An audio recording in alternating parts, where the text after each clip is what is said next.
Deadly Tarantula Girl. Happy Easter. I'm coming to you today actually from Wink, Texas. Apparently I can't speak. I'm visiting family for Easter Sunday, and I am interviewing the fantastic, the amazing Robbie Keszey. He's so amazing. He's probably recently most well known for the Discovery show Swamp Brothers. So how are you doing today, Robbie? What's up? Doing great. I don't know about all that, but you are amazing. So thank you. Gosh, I don't even know where to start. So tell us a little bit. I know, like many of us, you grew up with a fascination and a love for wild animals. I do need to say that Robbie is out in a remote area on his private wildlife sanctuary. And so his internet can be a little spotty. So we might lose him. So please be patient with that. So go ahead, Robbie, tell us about your start in reptiles. Oh God, my start in reptiles. I guess it was just my start and everything. Growing up as a kid, my grandfather was a veterinarian and my great grandfather was a veterinarian in Hungary. And, always had this love and passion for all wildlife, not only reptiles, for everything. And it's just, reptiles just seem to be my niche, my thing. I loved crocodiles. I remember we grew up in Ohio, and Not done. Go ahead, cut. No, Ricky just came into the water and went that way. I didn't think you were alive. Guys, hold on one second. We're in here in the Cuban pen cutting grass and all because they're getting ready for nesting. So I'm trying to do this and watch over Chuck. Obviously, yes. Not going to come up that bank. I know, he just went across there. I just wanted to make sure you seen him. Yeah, I saw him go in the water. All right. I just don't feel like it. He went right towards me.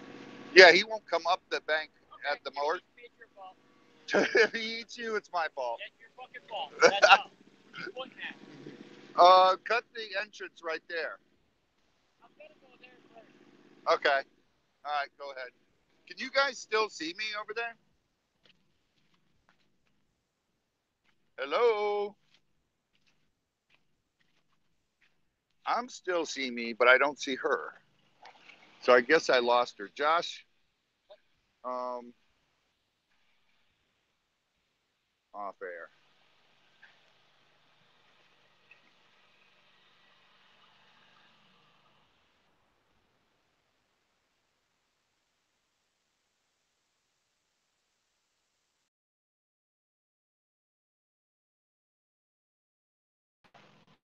Hello?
It's still live.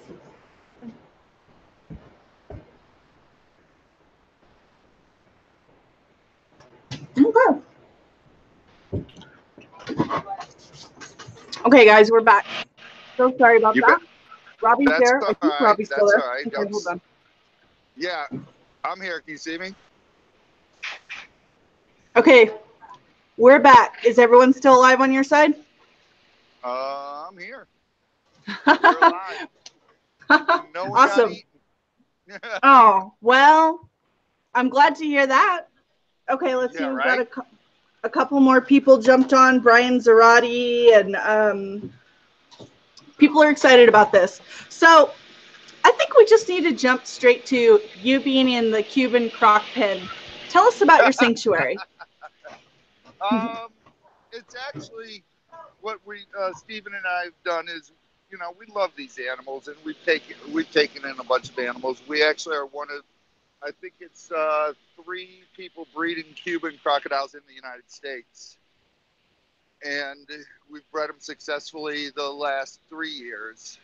And this year she's already full of eggs, so we're mowing the pen, getting ready for her to start laying. She should start laying end of next month.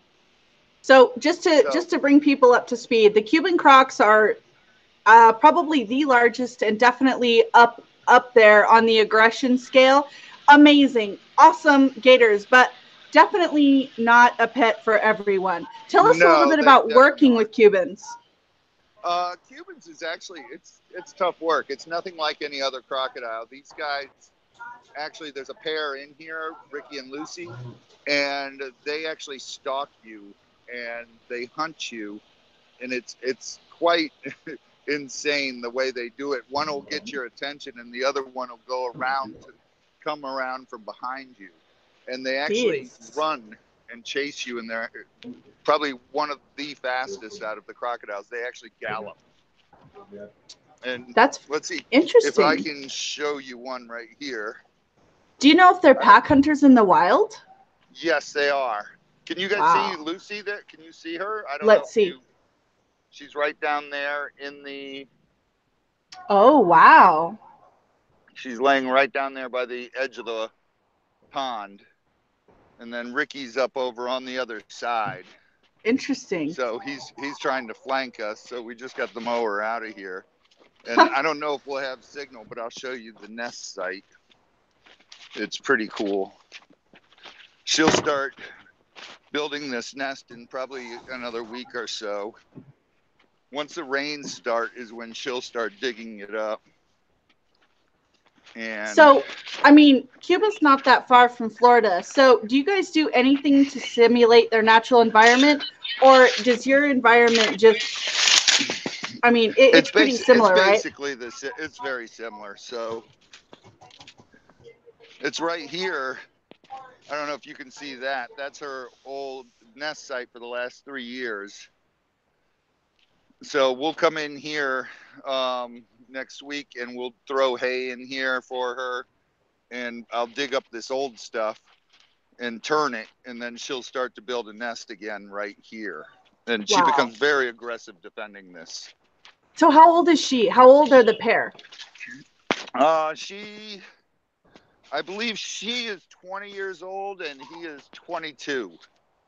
Wow. And how long have they been in your care? Ever since they've been born. That's awesome. Ever since they were born. So, tell us a little bit about how you roped Steven into investing into the farm with you and getting him hands-on with reptiles, because from what I know, that's not really his bag. No, he does not like it at all. That's awesome. He loves the animals, but he's got that healthy fear of them. And it's Steven got roped into it because my mom she moved down here, and she started getting dementia.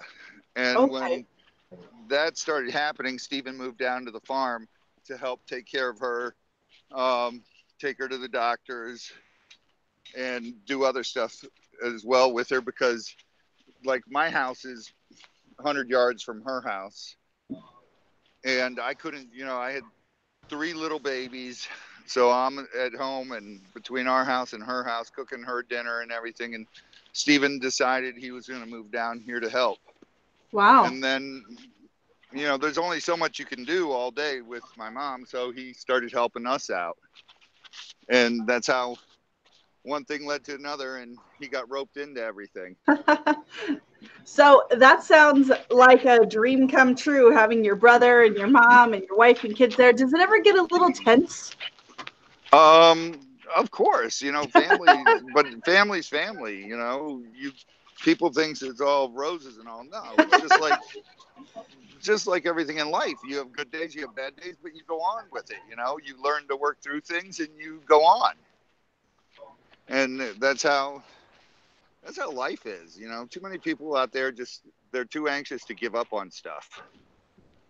And it's stupid because you can achieve anything you want in life. The thing is, don't give up. It's just push forward, you know.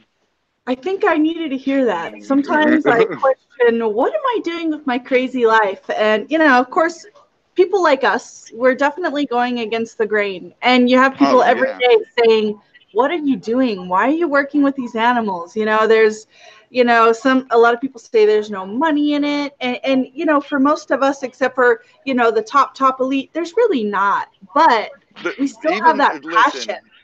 Even with the top elite, trust me, there's no money in it. Because you're encouraging. Thank you. You spend every dime you get into your passion. And that's just life, you know. You're not going to become a millionaire. Well, you know, I hate to break it to you now, because you better love what you're doing, because you're not going to get rich doing it. But you will get rich in having fun doing it. And that's exactly what I was going to say. Exactly. So if you think about, you know, the impact that you're making on the planet, and that the conservation that we're doing for this species and in educating people. I mean, to me, that makes it worthwhile. As long as you don't starve to death in the meantime. Really worthwhile. The thing is, it's a shame that, you know, nowadays you've got so many people that are anti-keeping animals and everything. When the facts are that if we didn't keep these animals, a lot of them would go extinct in the wild. That's absolutely true. And there is no, how do I word this? A lot of things can never be released back into the wild because the wild just isn't there anymore. Right. You know, the population is growing at an alarming rate, and you know, the wild is disappearing because of population, and people are developing areas and stuff. When you develop areas, animals either learn to coexist or they disappear. Right. The only way a lot of these animals are still going to be around is in captivity. And that's true. You know, I would be the first person to jump on the bandwagon and say, okay, let's breed these so we can go release them in this area. Let's repopulate the area. But it's a pipe dream anymore. It doesn't work like that anymore. The best you can do is breed them. And so we have them in captivity. And that means they don't go extinct. They're here forever. You know, zoos have them, private individuals have them, and everything. I'm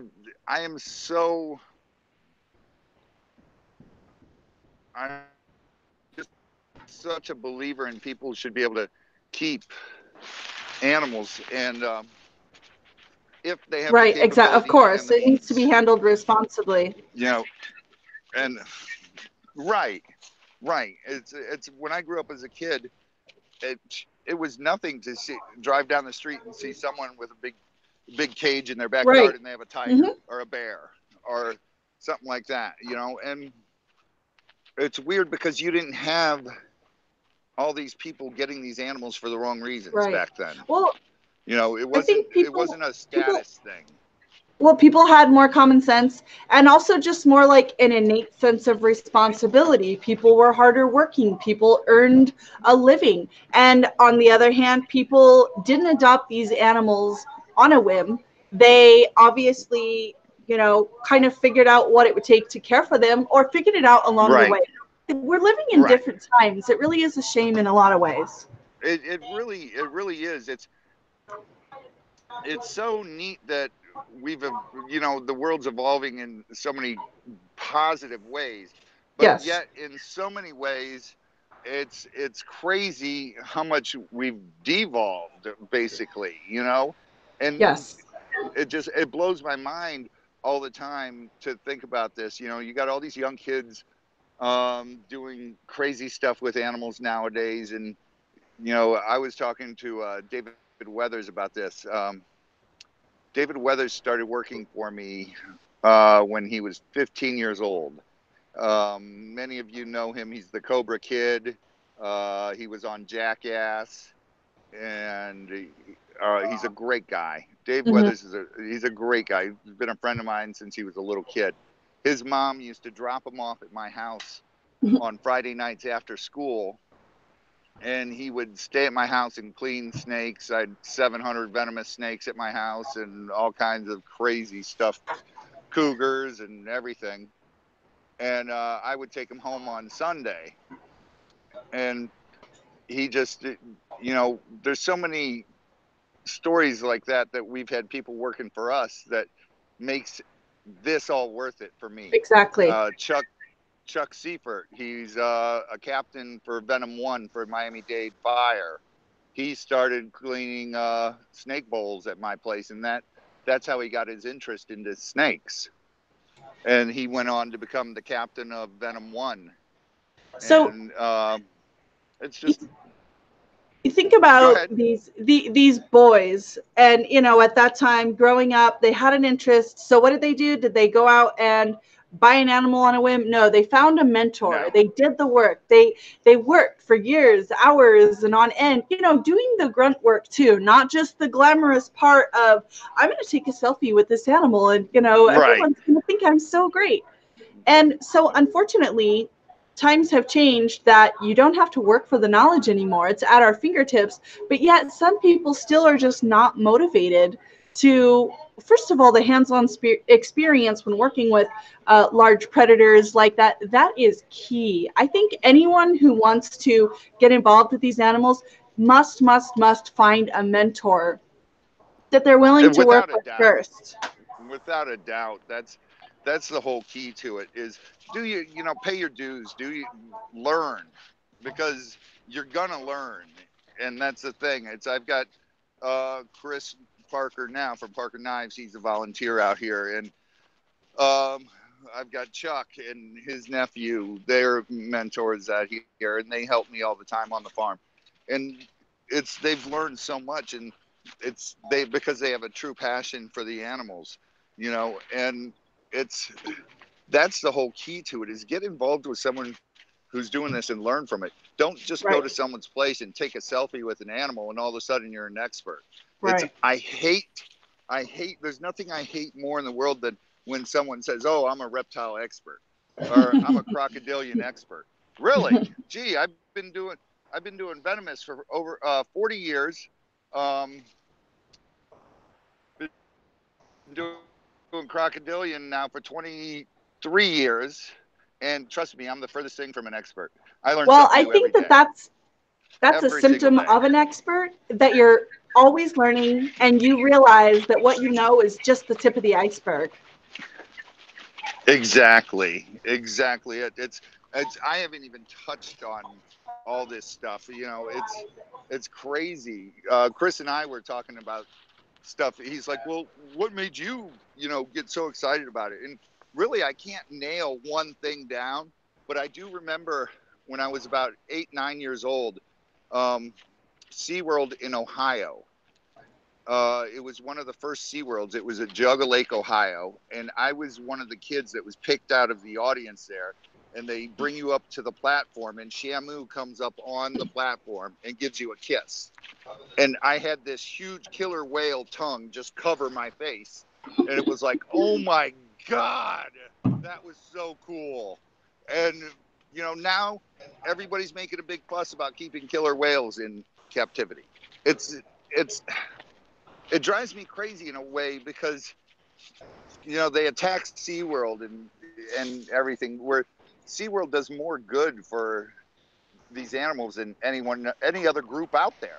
Well, I mean, if you think about just the educational impact that just a few large ambassador animals can make, I mean, that is so significant. Even if that one animal, didn't live a full, complete, fulfilled life, which I think that they probably do. They live longer in captivity than they do in the wild. They're cared for. They're in clean water. They have veterinary care. They're able to reproduce and raise their calves in a safe environment. And all the work that they do for their species, I think, is invaluable. And I think it's a shame that these huge corporations or parks are being criticized and harassed to the point that they're not allowed to do that anymore. Well, that's another thing of that is you got these animal activists that will infiltrate a park, and they get in there and they get a job with the park, and they take their cell phones and they're taking pictures of everything that's wrong. Now, half the stuff they're taking pictures of, say they take a picture of a dirty cage. Well, of course the cage is dirty, you asshole. You were hired to clean that cage. Instead of taking a picture of it, clean it. Not to mention there's a live animal in there. People don't understand. When you work with live animals, sometimes things are messy. It does get messy, and it's a constant job of cleaning, feeding, caring for these animals. It's 24/7, and that's the thing, people don't get. They get, if we got to be careful, because if these animal activists get their way, you won't be allowed to own a dog, a cat, a goldfish, a bird, anything in captivity. And God put these amazing creatures on this planet for us to enjoy. Well, and if you we learn so much just from them. If you believe in the Bible, we're supposed to be the stewards of these animals, which literally means they're caregivers. Right, exactly it. And it's amazing because, well, if you look at those people, none of those people believe in the Bible, but that's neither here nor there. I thank God every day for my life and for everything I get to do. First thing I do when I wake up in the morning is last thing I do before I go to bed every night. And it's just been an amazing life, and I get to experience amazing things. I've learned so much from these alligators and crocodiles that 10 years ago, all people could say about an alligator was they had a brain the size of your thumbnail, that they were stupid. If you follow our Instagram, you see I'm interacting with Tebow, and there's 13 alligators in that pen and 1 crocodile. And tell me there's not a relationship there. I dare you, because there definitely is a bond. And I can go in there when I'm feeding, when I'm not feeding. I can swim with these animals. I can do anything basically with these animals. And there's a gator in Chicago named Bubba. Jim Nessie did an incredible job with that animal. And these animals, sure, they have a brain the size of your thumbnail, but they use a lot more of their brain, and their cortex is cerebral cortex is huge. So yes, they have the capability of learning. Yes, they have the capability of feeling and all that. I'm sick and tired of hearing people say, no, they're just a dumb animal. How dare you say a dumb animal? We're the dumb animals. Because we're too stupid to see. It's been statistically proven that mankind is the most violent and destructive animal on the planet. But so I wanted to throw out really quick. Shoot. You've probably read it, David Tracy's book that's come out like maybe 2003 to 2005, The Invisible Ark. Have you read that book? I have not. I really haven't had much time to sit down and read because I'm constantly going. It's a short one. To everyone out there, I would highly encourage you to read The Invisible Ark. Basically, David Tracy Barker write a short book that defends all the reasons why everyone in the private sector, not everyone, responsible keepers in the private sector should keep exotic animals, and that basically you with your farm and me with my serpentarium and every little old lady with a canary and little boy with a leopard gecko, all of us together, we make an invisible ark. And together we are going to hopefully conserve these species that will not have a home in the wild someday. Exactly, 100%. I preach that all the time. Is wild habitat, like I said earlier, is disappearing at an alarming rate, and when it goes, the animal either learns to adapt or disappears. Right. People, it used to piss me off because people that are into the animals hide under this conservation thing, and they all say, oh, we're doing this for conservation. Well, what's your angle of conservation at this? And they'll all say, well, hopefully one population to reintroduce into the wild. Well, guess what? That's not going to happen. Right. The answer should be, I'm reproducing these animals so they won't disappear. Other people can reproduce them and enjoy them. Right. And therefore, that's your conservation angle. Well, they'll and stick around. Zoos will have them. Private people will have them. They'll still be here.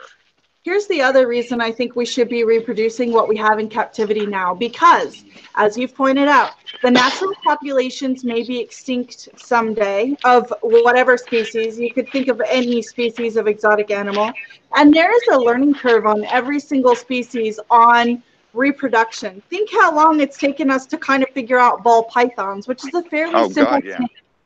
And so really, before those populations are endangered, we need to learn all about them, work out the bugs, and be able to replenish some of those genetic pools before we even get close to that. So there are some people that think we should only be reproducing animals that are already threatened or going extinct. And I think whatever we have now, we should all be, and sharing knowledge. Don't keep breeding secrets. Share the knowledge.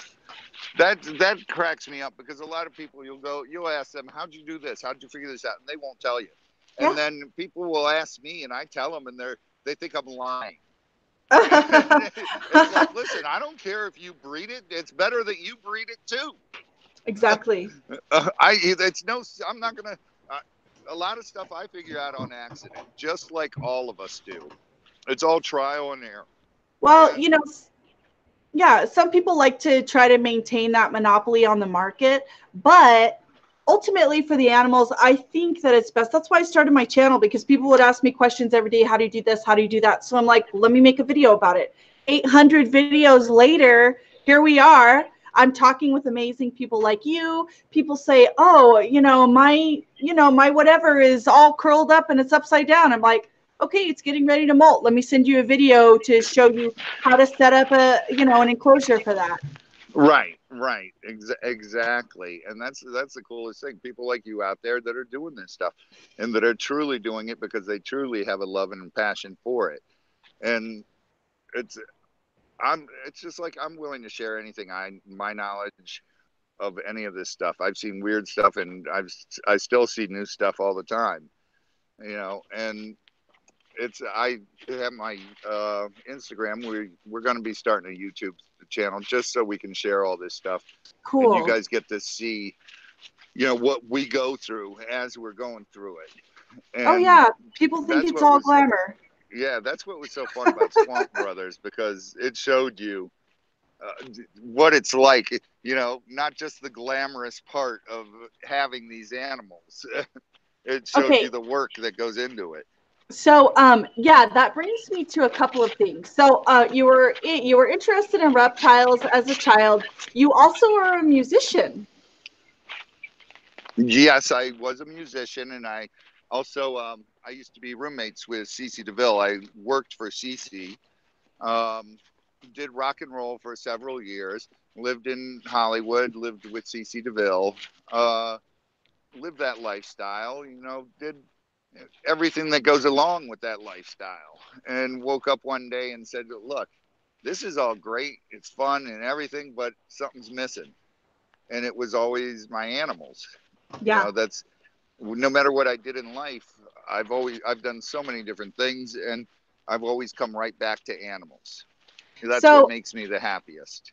I know that for a long time you were partnered with Rob Roy. You guys had Glades Herp, and I actually think that I met you once in Texas at a Texas Reptile Expo. Cool. At one of the Texas shows? Yes, cool. One of Bonnie's shows.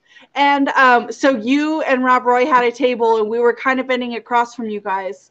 And I think that's when we were first starting our channel. It was probably like 6 or 7 years ago. So we're running around and we're trying to film everything we can. And we had our stuff that we were selling. And yeah, I got to visit with you guys for just a few minutes. But yeah, so we've actually met. I know you probably don't know me, but we have met. Awesome. That's so cool. So you and Rob Roy ran Glades, owned Glades for a number of years. So at what point did you and Steven get involved with Discovery? God, that was, we did a short little video. It was on YouTube. It's called When Bartender Meets Croc. And we were just messing around filming stuff that we did here on the farm. And we were force feeding a crocodile, and I set Steven on it. And I was shoving my arm down the crocodile's belly. And Steven freaked out when I got done and untaped the crocodile. He had to put it away, and he freaked out. And Discovery saw that video and contacted us. And well, it wasn't Discovery that saw it. It was a couple different production companies saw it, because I'd been filming for like 7 years before that. Oh wow! And just publishing to YouTube? No, what happened is you've seen like Deadliest, the Amazon's Deadliest. Yeah. And stuff like that for Nat Geo. Uh-huh. I filmed several shows for Nat Geo. I think I did 18 episodes of Deadliest. And I filmed with Brady Barr. I filmed with Nigel Marvin. I filmed with Austin Stevens. I filmed with several of these other people as the animal expert on set and animal handler. And those guys would be filming with the animals. They would come out here to our property and they'd film an episode of their show, and they'd say they're in the Amazon or they're in Africa or they're somewhere else in the world, and they'd actually be right here on our farm. And I did that for several years. And then I was filming a episode called Serpent King. And it was with Andy Mitchell and Andy Brandy Casagrande, ABC. He's the cameraman for Shark Week. He's like the main cameraman. He's the best shark cameraman I've ever seen. This guy's incredible. Wow. And he does a lot of stuff with like Shark Week and with Nat Geo. And they came out here. We were filming a show called Serpent King about king cobras. And they were in India for a week, and then they came and spent a week with us filming king cobras here on the property. We had I brought in like 12 king cobras. Wow. And we're just filming beauty shots and feeding shots and all the different close-up shots you need to produce a TV show. Right. And we did that, and the shoot went over one day, so it went to a Sunday. And none of my employees were like, dude, I'm so sick of filming. I'm done with this shit. And I'm like, dude, it's one more day. And they're like, I'm busy. So I said, Steven, you're helping me. And he's like, dude, I know nothing about venomous snakes. I'm not going near a venomous snake. I go, dude, all you got to do is just take the hook and make sure the snake stays on this. It's a 20 by 20 film table. And that turned out to be a nightmare. And, I can imagine. He did great all day. And then we're shooting with this one last king. And I put it out on the table. It goes across the table and heads right for Steven. Yeah. I'm covering 3 sides of the table. I've got to protect the cameraman. I've got to protect the sound guy, and then make sure the snake's okay. Right. And I tell Steven, okay, stand right there in front of Andy Mitchell and just make sure the snake doesn't come off the table. He goes, okay, I got this. This has been easy. And he's got a full bite suit on and everything. He's got the jacket, the chaps, the gloves, and the hook. And Steven, I set this snake on the table, and it takes off across the table beelined right for him. So he took the hook and tried to push it back up, and it Yeah. started coming up the hook. So he dropped the hook and ran. Oh And my the snake God. went off the table onto the ground and started taking off across the ground. I had to run around the table, and I slid right past the snake and grabbed its tail. And I pick up the tail, and I'm holding it like this. Meanwhile, the snake's trying to bite me in the face. And I'm yelling at Steven, and I'm probably 2-3 feet away from him. And Andy Brandy is filming all this. Oh, And geez. I'm going, Steven, just go the fuck home. And just, this is fucking bullshit. I can't fucking believe it. And just every other word out of my mouth was the F-bomb. And I was so pissed off. And just, it was, and Andy, finally I put the snake back in the bag. And Steven's sitting about, he learned, just stay away from me, give me my distance. Yeah. And he's talking to Andy Mitchell, and Andy Brandy is sitting there laughing at. And I go, what the fuck are you laughing at? And he goes, dude, you got to see this. This is hilarious. And he brings his camera over, and I go, get the fuck out of here. You were filming that? And he's like, yeah, dude, it was hilarious. Watch this. Dude, you can see the spit coming out of your mouth and just soaking Steven. And I'm like, oh my God. And, it was funny. It was pretty funny. And I'm yelling at him, not even paying attention. The snake's trying to bite me in the face and trying to bite me everywhere. And he showed it to a production company, and next thing that happened, we had like 4 production companies trying to sign us. Wow. Now, I need to clarify that Robbie is an expert.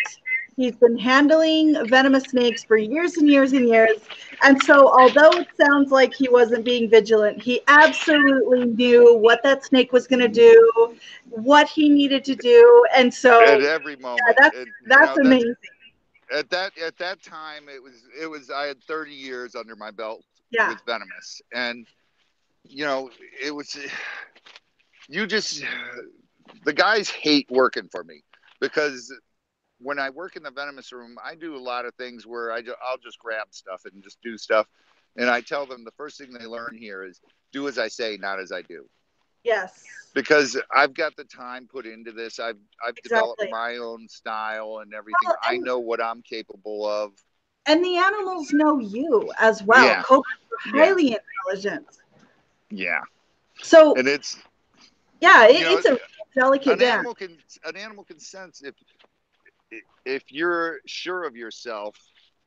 The animal can sense that. It doesn't sense fear. Right. So I don't put off a fear to the animal, and it may sound cocky. It's not cocky. It's years of doing it.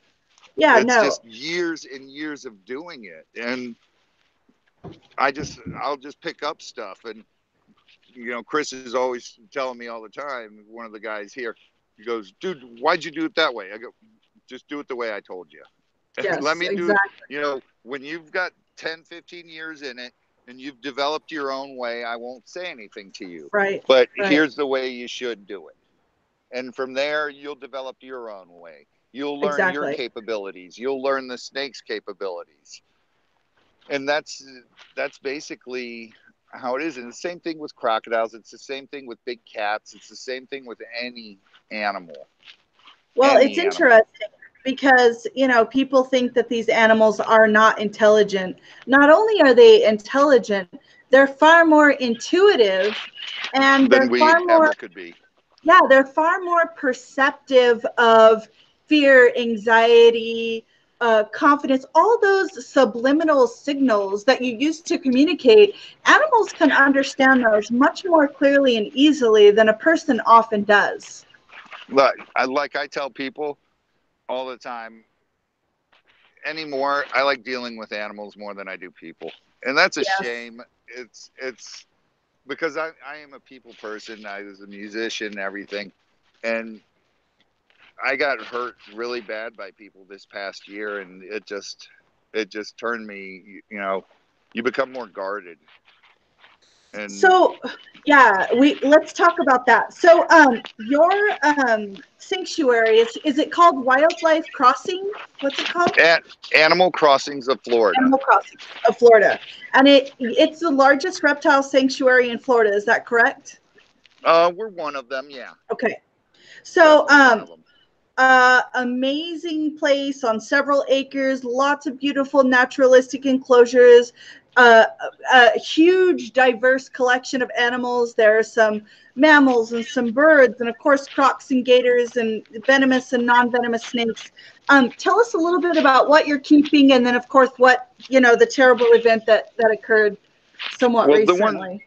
The one thing we had, we keep all kinds of stuff. We've got so many alligators, crocodiles, snakes, like you said, tortoises, everything. Yeah. And mammals as well. And, we've got a lion coming now, a black bear coming. We're clearing out 2.5 acres. And our farm was spread out so much. And, it's no secret of the stuff I have or had, because I post everything. I like to share my experiences with the animals and showcase animals. And we used to do a thing. We had an animal called Snowball, a leucistic alligator. He was one of 14 leucistic alligators in the world ever to be born in the world. And he was now today, including him, there's only 10 alive. Wow. And that's keeping our fingers crossed, praying that he's still alive. Last June, somebody decided they wanted Snowball more than we should have him. So they actually broke into our facility and broke into the building, stole Snowball, and burnt down the building. And they... It was just heart-wrenching. They killed a bunch of my baby alligators, crocodiles, caiman, all my leachianus geckos, my grand terras, my island cays. It killed a lot of my big snakes because our boa room, python room, was next to the crocodilian room and gecko room, and one wall burnt down, and then the snakes, it was filled with smoke in there, and a lot of snakes I lost to smoke inhalation. And I just had another snake from that was in that room die not too long ago. And it's, I don't even know how to put it. Your world just crumbles, and it's a matter of like 20 minutes. And we were fortunate enough to get up there before the building was just on fire.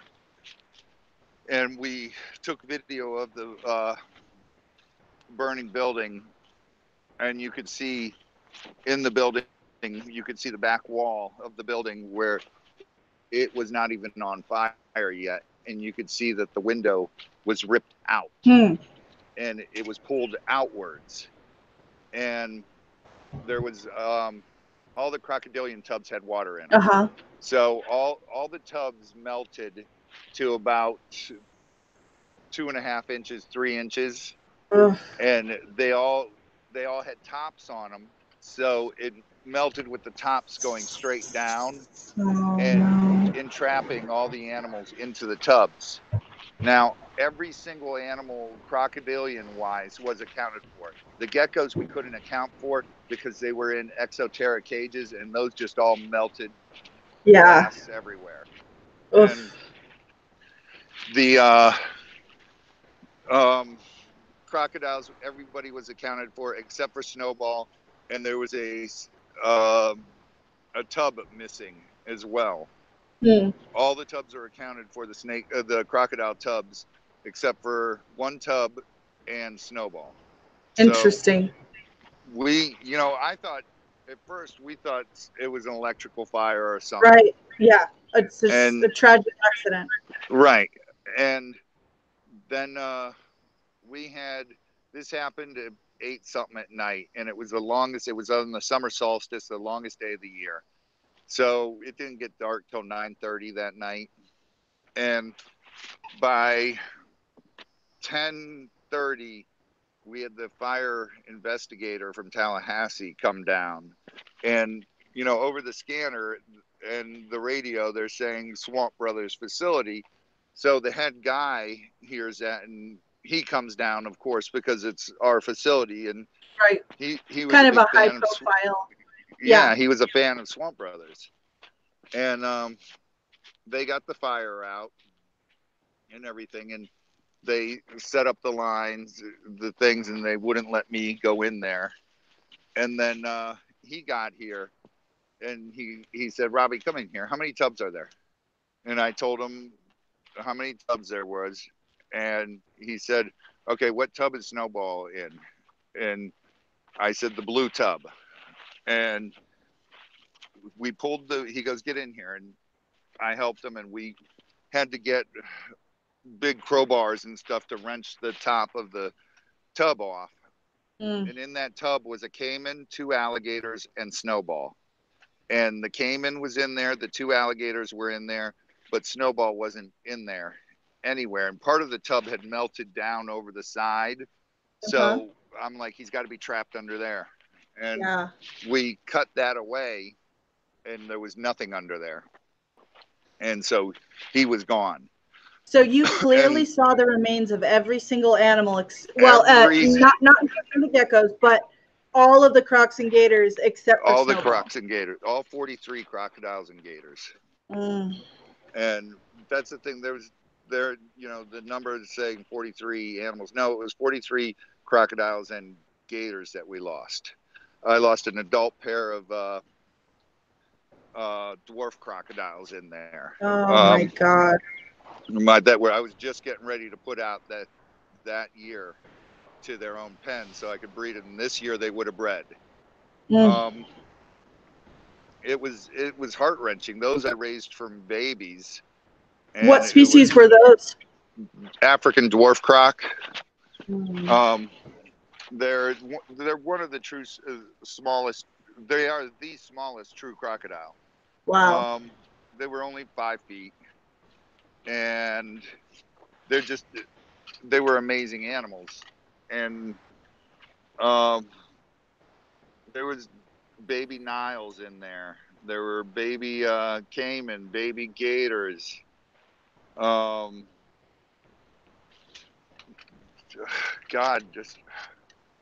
and then all my geckos. I had my Leachianus in there. I had my gargoyle geckos in there, and my that's all. Yeah, that was it in there.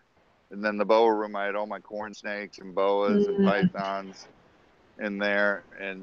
But I'm just thinking, and we found every crocodilian, and we found all the tubs, because all the tubs had water in it. Water doesn't burn. Right. So all these animals were boiled alive. They were all not burned. They were boiled. And you could identify alligators, caiman, everything. And it was so hard.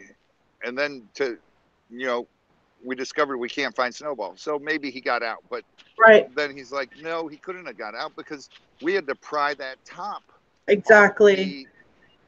off the tub. They were trapped. They were absolutely trapped in there. Yeah.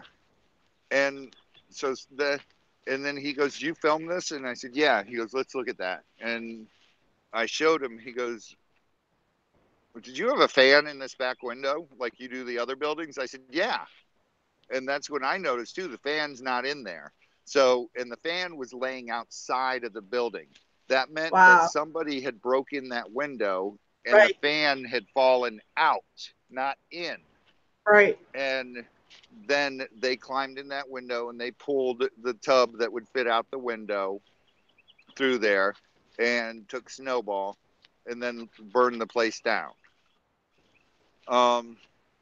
They did take samples for accelerants, but it's like he told us, he goes, it could come back and it may not come back, because the fire burns so hot and everything is so far destroyed it burns up everything.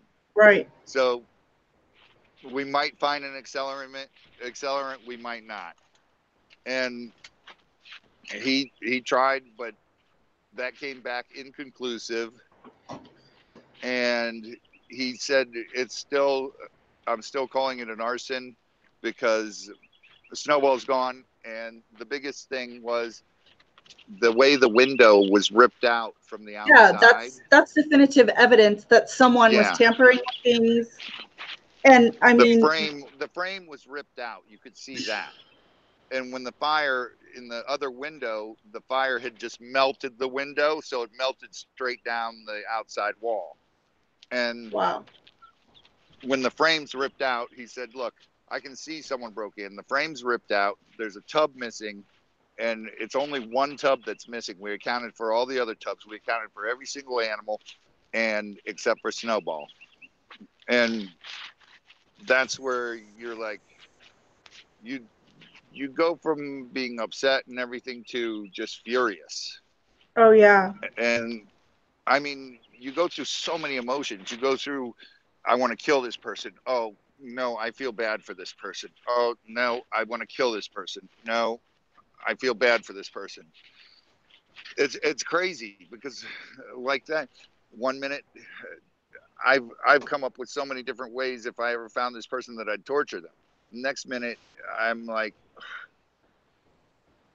I just wish them no harm and everything. And you're like, it's crazy. I don't know how to explain it, and you'll never know the feeling unless you go through something like that. Right. And people are like, get over it. It's an alligator. No way. Understand, dude, that alligator was part of our life. Well, not only that, but you have to think about the state of mind of someone who's going to go in there and knowingly kill 50 plus animals. And that is the person who now is in care of your very valuable gator who you've raised up, who you've loved. I mean, yeah, it's terrifying. Insane.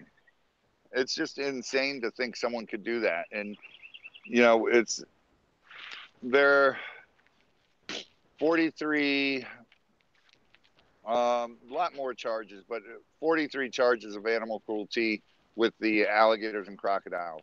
There's a charge of arson. There's several other charges. So they're facing over 100 years in charges. And this is so stupid. Just so you could steal an alligator, you're going to throw away your life? How? Well, and that was a very distinct animal. That's never, ever an animal that can be sold without that person being afraid that they're going to be caught. So, and really, what's really the joy of keeping an animal like that if you have to keep it in a dark, secret place? I mean, you want to share that beauty with the world. Exactly. And the thing is, we know for a fact there was a dark colored early model pickup truck leaving the driveway with a single cab with 3 people in the back, 1 person driving, and at a high rate of speed from our driveway. Our driveway is a mile long. Wow. From the gate, it's about a quarter mile long. So they would have had to park up there in the woods, and they came through the back side of the building where the cameras did not cover. So there's just so many things. And I know it's not someone who knew the farm well because they came before dark. Mm-hmm. You know, before it was dark, they came right at dusk. So they didn't know their way around the property that well. Mm-hmm. And you like to think it's not an animal person, because animal person wouldn't have killed all those other animals. Right. Especially since you could have grabbed them, thrown them in a pillowcase, and made a lot more money too. Exactly. You could have sold them before you could sell Snowball. Of course, because they're less unique. Right. And that's the crazy thing about it. So you get weird things like this. You know, they're looking. They've got a couple suspects that they're still watching and stuff, but will it turn up something? I don't know. But eventually someone's going to talk. There was more than one person involved. Someone's going to get mad at someone. Right. Someone's going to get drunk one time, talk about it, and someone's going to hear it and report it. There's the reward's up to $15,000. And the reptile world is a pretty tight-knit community. So yes, tell us about the reward. Right. The reward is put up by Gatorland, a Zoological Wildlife Foundation of Miami, our partners, the Seagulls. Then there's Humane Society has put in money from here in Sumter County. There's several people who have stepped up and added to the reward. That's awesome. On there, and it's 15 grand now. And Crime Line obviously put their $1,000 in, and it's Sumter County Sheriff's Department put $1,000 in it, and it's made it up to 15 grand. So one of these times someone's going to talk, say something, and someone's going to say, hey, I can make an easy $15,000 on this. Exactly. And that's what it's going to take. And it may not be solved. And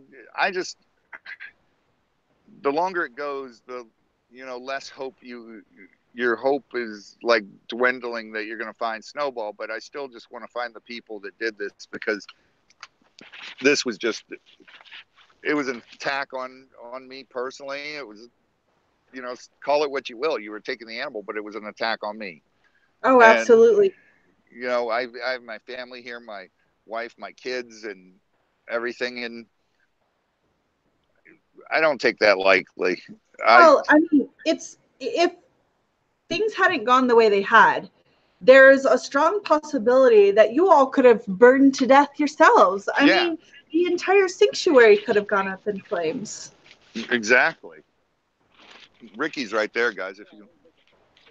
Oh, you guys can go in Sobex. Ricky's right there, though. If you want to get a good shot of Ricky. My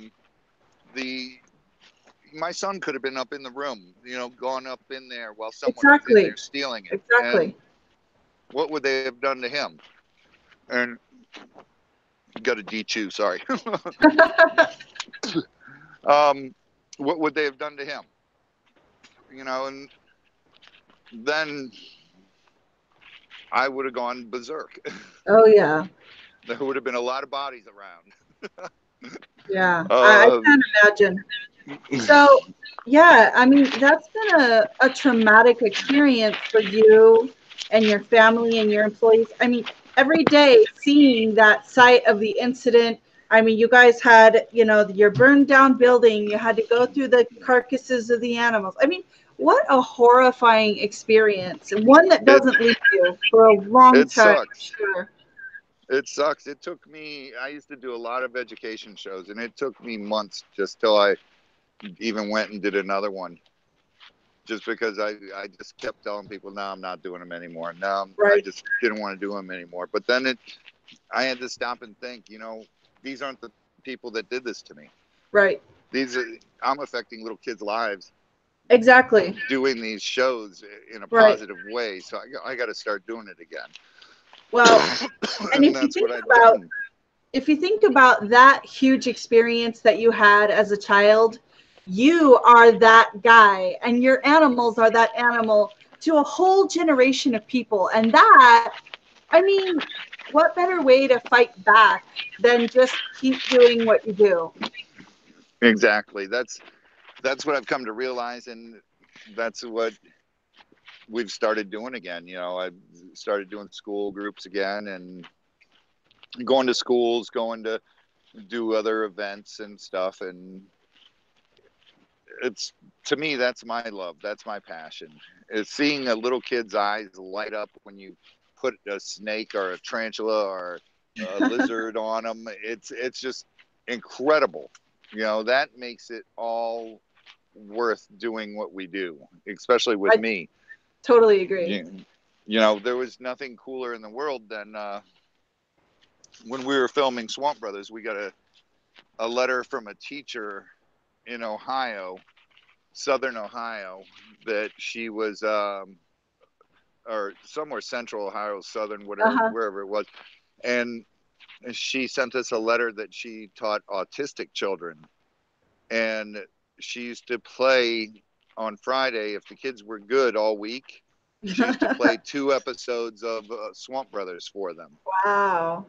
And there was a kid in the class that was like 9 years old who had never spoken. And she wrote us a letter, and Discovery, she sent it to Discovery and they sent it to us, that the kid's first words were Robbie, Steven, crocodile. How cool is that? That's amazing. You know, kid never even said mom or dad. Oh His my first gosh. words are Robbie, Steven, crocodile. Wow, like, you oh obviously made an impact on that group. That's incredible. Yeah, just, you know, that's what's fun about life, is who can you impact on? Oh, you yeah. know, go through life having fun and share your knowledge, your passion, no matter what it be. Share your passion with other people, and don't be guarded. It's, you got to pass on things in life, you know, and it's what I tell these kids all the time at schools. No matter what you want to be in life, you can do it. You can accomplish anything you want. Oh, you yeah. just can't take no for an answer. And don't give up. Cannot, yeah. You just keep got to working keep every day. I hate the follow your dreams. If you follow your dreams, you'll never catch them. You're always going to be following them. If you chase your dreams and catch them, you achieve them. And I like that. That's my whole thing of life. My whole life motto. I've done so many things. You know, I've raced motocross. I've raced super bikes. I've been in a band. I was a pro skier. Just crazy things. And I always, whenever I go into something, I go at 110 miles an hour, and I don't quit till I achieve it. And the one thing that's always kept me going were animals.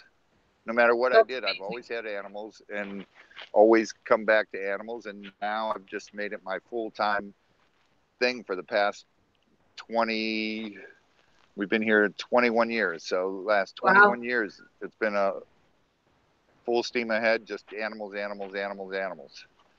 Well, that's really significant, because a lot of people, they see that there's a market in reptiles, they get in, and pretty soon, before you know it, they're gone. Yeah. And so, you know, I think it's really amazing, these guys that are doing it, like you, Greg Graziani over at Gatorland. I want to thank him, because I think he's fostering some of your animals right now while you rebuild over there. Greg's down, not Greg, Savannah at Gatorland. They were keeping our some of our pythons, and we just got them back recently. You know, I want to thank Savannah. Greg Graziani's been great too. He's down at Gatorama. Oh, okay. My apologies. That's fine, honey. And Savannah's at Gatorland. And then Brian Barczyk has been a huge help. He's awesome. He did Brian and I have been friends since we both were kids. We were doing the Ohio show when it first started. Wow. And, you know, Forrest Fanning. Oh, he's an amazing guy. Forrest actually started right here. That's another person who started here. Wow, I didn't know that. Yeah, Forrest got his start into it right here on the farm, and I always said that kid's going to end up doing something, because he's such an amazing person. He is incredible. I mean, when I see what he's doing, he obviously has a gift. You know, there are a few people out there that have just kind of an innate gift for working with. A lot of people can't read reptiles. An amazing gift, and his amazing gift is called Dez, because she keeps him going. They're awesome, and congratulations to them on their new baby. Yeah, that they on had. the new baby, which I still say, instead of naming Lars, it should have been Robbie. But love you, Forrest. I'm sure he's going to see this. No, Forrest has done amazing things, especially like with the Bronia and Oh, yeah. He's just so gung-ho. And I'm working on a few projects right now with Forrest. So cool. Those will, later on as we start to do stuff with it, we'll share it with everybody. But Stephen and I are working on doing it at a park, and that's going to be an amazing thing. Ooh, I can't wait. Can't wait for that.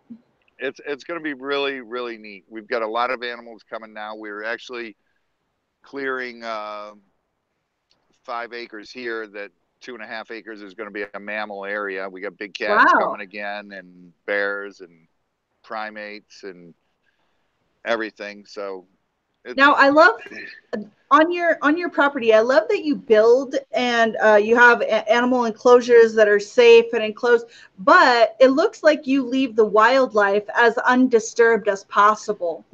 We really do. Here's like right there, you can see this is the Nile crocodile's pen. Wow. They're on the back side over there. You guys probably can't see them through the camera, but we do all natural settings with foliage and everything, and it makes it so nice, Oh yeah.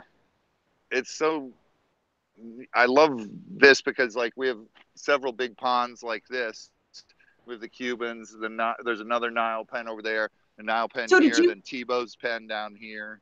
Did you have to build those ponds and put them in, or were you able to manipulate the natural water sources that were there? We built them and put them in. Well, not us. Tommy Crutchfield actually owned this property, sold it to me 22 years ago. Wow. And this is, we've added so much more to it since then. Oh yeah. But all these ponds are pumped. We've got pumps that run 24/7 and keep the water levels up and keep the water clean and everything. And it makes it so nice because the animals are they're breeding. And an animal that's not healthy and not happy doesn't breed. Exactly. That's a very good measure. Very good measure. I want to hear about what species you're keeping crocodilian and venomous wise. Oh God. Crocodilian, we've got 12 species. Give us the highlights in your opinion. Niles, Cubans, West Africans, Johnsons, Morlets, Salties, alligators, dwarf caiman, broad snout caiman, Yakari caiman, speck caiman, and the speck Yakari crosses, and also what else am I missing here? Siamese, and that's it. Ooh, wow. So, what do you think are the hardest to work with crocodilian wise? Crocodilian wise, the hardest crocodiles to work with are Cubans because they're the most intelligent. Whew. They're the most aggressive and most intelligent, and that's it. They're just a different animal altogether. Yeah, definitely. Niles, I can walk in there, walk right down by the water, walk into the water. Cubans, you can't do that. You got to be guarded all times because they'll actually charge you. There's a YouTube video Jay Brewer did. He was here with the Cubans the one day, and we were in the pen, and Ricky actually jumped up, and if Jay wouldn't have swung his leg back, let's just say Ricky would have had some Italian sausage. Wow. We'll find that video and link that in the description box so you guys can see that. Yeah. And then we've got turtles, we've got tortoises, we've got, lemurs, we've got quite a few birds, it looks like. Yeah, we've got a lot of birds. We've got eagle owls, we've got a lot of parrots. We've got domestic, the miniature goats. Oh. And now we got 3 Great Danes and a Fila now. And we've got New Zealand pigs. Oh, cool. We've got over right around 700 alligators. God, there's so much and crocodile monitors, water monitors. Wow. We've got so much. So, Venomous king cobras, gaboons, mangshangs, Mexican West Coast rattlesnakes, eastern diamondbacks, pygmies, inland taipans. We've got what else? Gilas, beateds, all kinds of wow. crazy stuff. So there's a live chat going on the side. So we've got quite a few people. TJ Fish and Reptiles, Damon, Lex, Lucker Lloyd, Tracy Gaffney, Richard Wolf, and then Bonnie Berry. Bonnie Hey, Weiss. Bonnie. Hi, She said, everybody. "Hey, Hi. Robbie." Hey, guys. I want to tell each and every one of you, too, by the way, Happy Easter. Yes, Happy Easter, everyone. And, then plus we got our pen over here with Tebow and all, and yes. the big group that I interact with every day. So how large are your largest animals? Oh, God. We got 3 crocodiles that are about 10 feet. Tebow's 11 feet. Tebow's over 1,000 pounds now. Wow. He's so big I cannot put my arms. I've got a 6-foot wingspan, and I can't put my arms and touch my fingertips together around his belly. And wow. His tail, the base of his tail, I have a 34-inch waist. His tail is probably about 36. His jaws, his neck is 38. He's a big boy. Yeah. And then Everett's right in there with him. Everett's 10 foot, and he's about 700 pounds, 800 pounds. So for anybody that thinks this just sounds like fun and games, what does your feed bill look like? Oh, God. Oh, Jesus. Thank God. All I got to say is thank God I live in the lightning capital of the world, because I get a lot of cows, a lot of horses that are lightning struck. Oh, wow. Okay. And then during the winter, I get a lot of scrap. I've got 3-4 butchers over here that supply me with all the scrap, deer. Wow. A lot of you guys have seen the videos we do with feeding pigs, deer, and everything to the Gators and Crocs. We like to vary their diet. Yeah. We give them fish. We give them pigs. We give them cows, horses, deer. We give them the guts. We give them everything, all the internal organs. And that way they get a good nutritional balanced diet. balance. Yeah. Yes. We had, for a little while, we were feeding a lot of store-bought chicken. And Tebow had lost all his teeth. Oh, no. Calcium deficient? It's not calcium. It's all the hormones and everything in with the poultry that they put in poultry That's nowadays. Scary. Yeah, and I've learned a lot. I'm a big carnivore.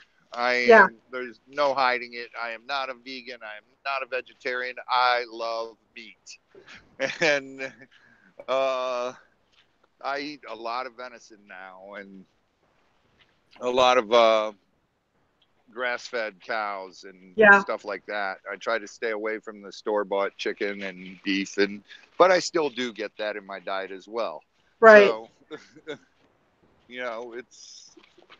you learn a lot from these animals, so by what they're eating and everything, and it's crazy. It's crazy. Well, we could all take a lesson from you because you're seeming pretty immortal at this point. Let's keep our fingers crossed on that. All right, I want to hear about any days when I don't feel it. Well, you look amazing. Absolutely amazing. Thank you, sweetheart. Thank you. Okay, I want to hear about the venomous snake bites that you've got. Oh, God. I've been bit 3 times, never envenomated. Knock on wood. Wow. I got bit on a TV show called what was it? Um, Ultimate Viper on Nat Geo. I got bit by a gaboon viper. The fang came through the bottom of its own mouth into my finger. Oh, damn. And I got lucky because the fang did not go deep enough into my finger where it pushed any venom in. I got venom in my finger, but it was sub-Q in between the layers of skin. And I had swelling and pain, but that was it. It stopped there. Whoa. And just crazy. I've been crazy lucky. And for all you people out there that say, yeah, but you don't, eventually it's going to happen. Yes, eventually I am going to get envenomated. Yes, it will happen. I know this. I mess with venomous snakes. And if you do, it will happen. I've dealt with some of the deadliest snakes in the world. Blades Herp, we were the largest venomous snake dealer in the world at the time. And we dealt with more venomous species than anyone else. And yeah, but you know what? You know what I would say to all those people? Do you get in a car every day? And do you drive a car and ride in a car every day? Because that's statistically, far more dangerous. Horses kill more people annually than snakes do. If people ride horses. Golf balls kill more people. You're right. All right, people go on. Play golf. You know, exactly. It's just, it is what it is. You live your life, I'll live mine. I do what makes me happy. You do what makes you happy. I think you're not just living your life. You're living your best life. My question to them would be, are you? Exactly. Do you get enjoyment? I don't sit behind a desk and wondering what I could be doing. Right. I go out and do it.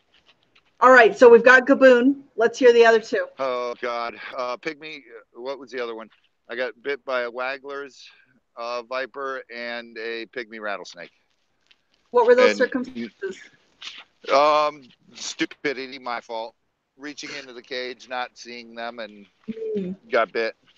And it's always your fault when you get bit. It's something you did wrong, and every venomous keeper will tell you that. It was my stupidity. I dropped my guard. I did this. I got lazy. I did this, and that's exactly what happens. You take for granted.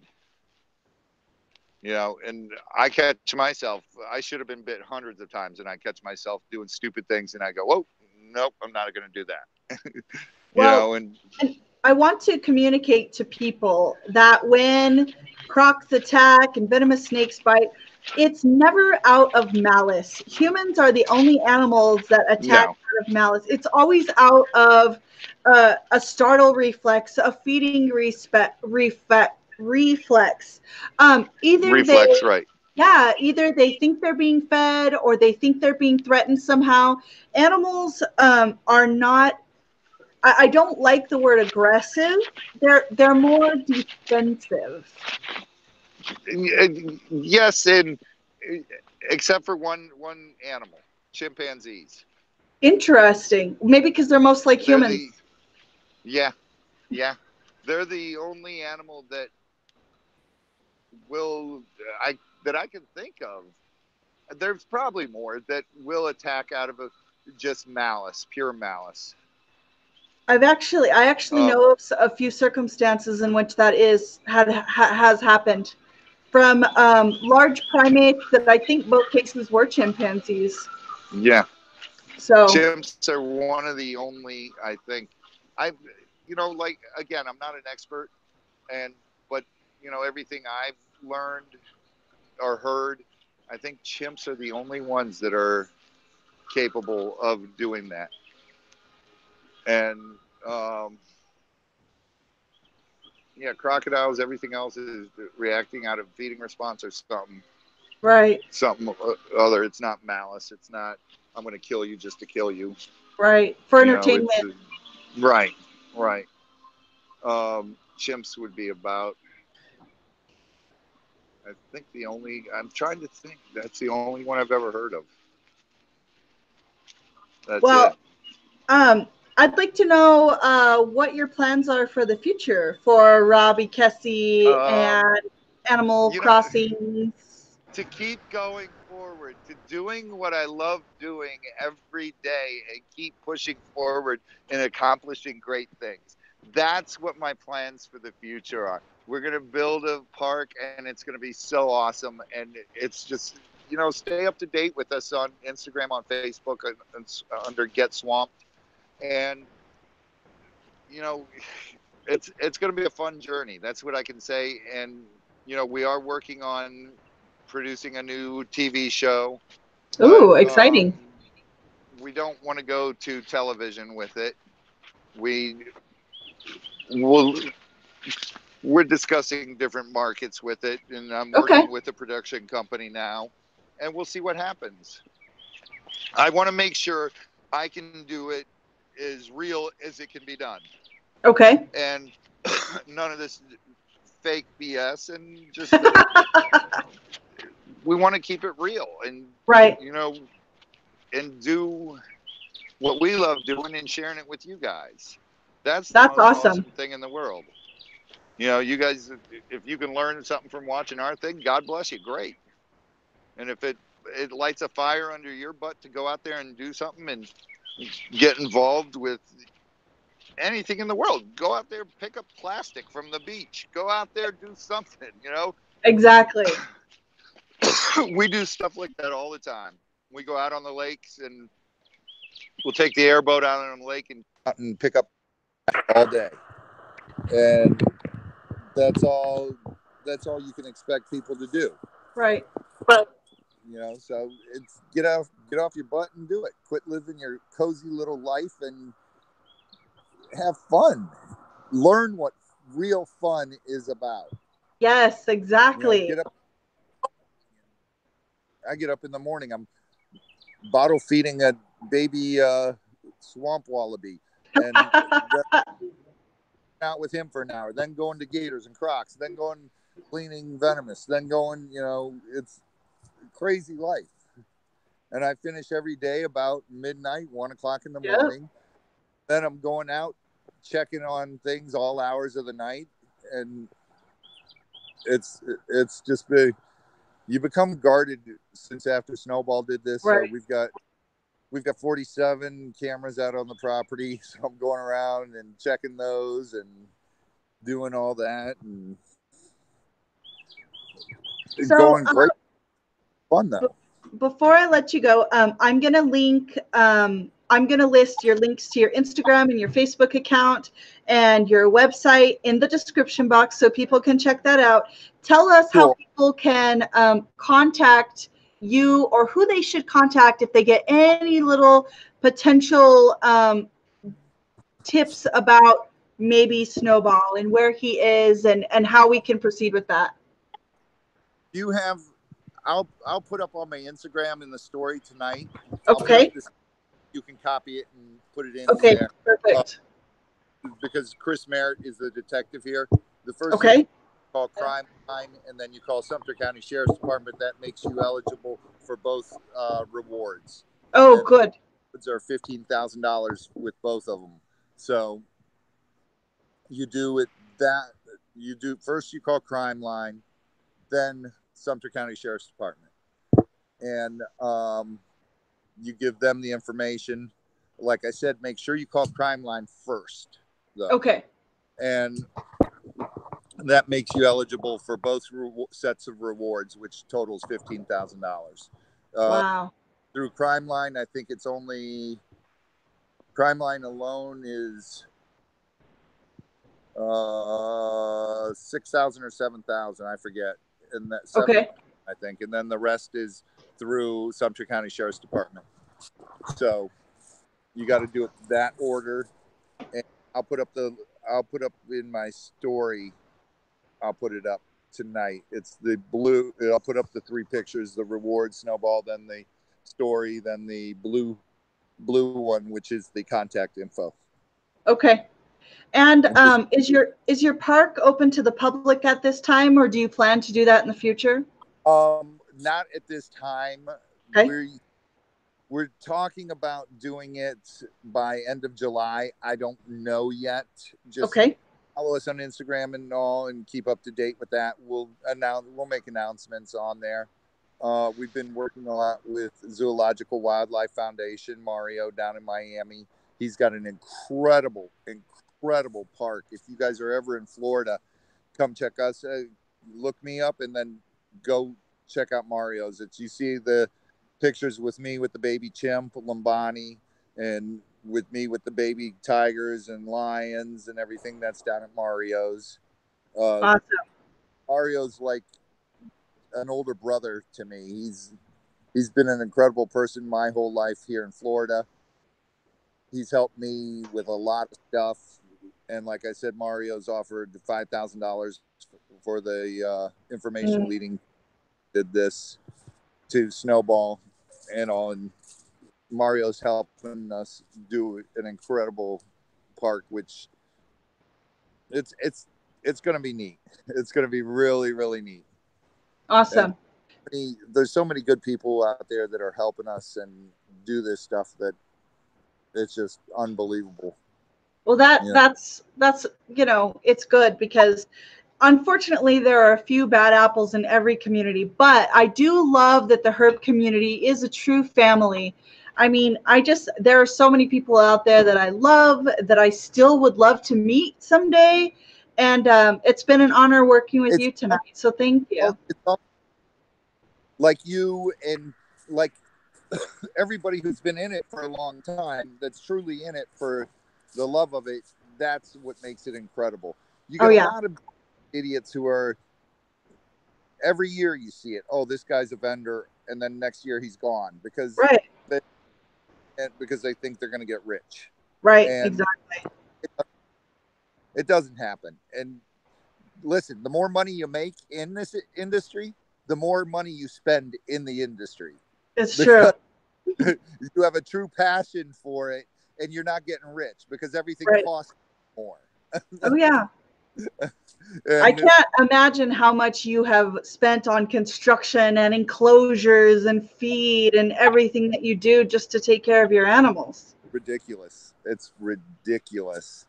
I'll give you a little clue. My electric bill a month is over $1,000. Oh, I believe it in a heartbeat. I believe it. And it's just, it's crazy. Well, it's crazy. I don't know if you've heard of the Venom Lock. So this is I don't know if you've heard of the Venom Lock. No. This is a circumferential compression device that was based on the compression devices that they're using in Australia when people get a venomous snake bite. It was designed by an ER doc and toxicologist. And then he sent his design. They did some large mammal studies on it and things like that. Sean Bush actually hooked this Dr. Hack, up with Dana Savarelli of Midwest Tongs, and Dana started manufacturing it.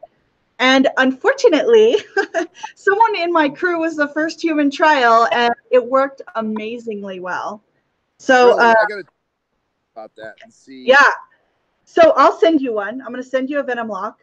And for anybody who's working with venomous or around native venomous, you probably ought to get one. So you can get them from MidwestTongs.com, from the Tongs.com website, or off of Amazon even.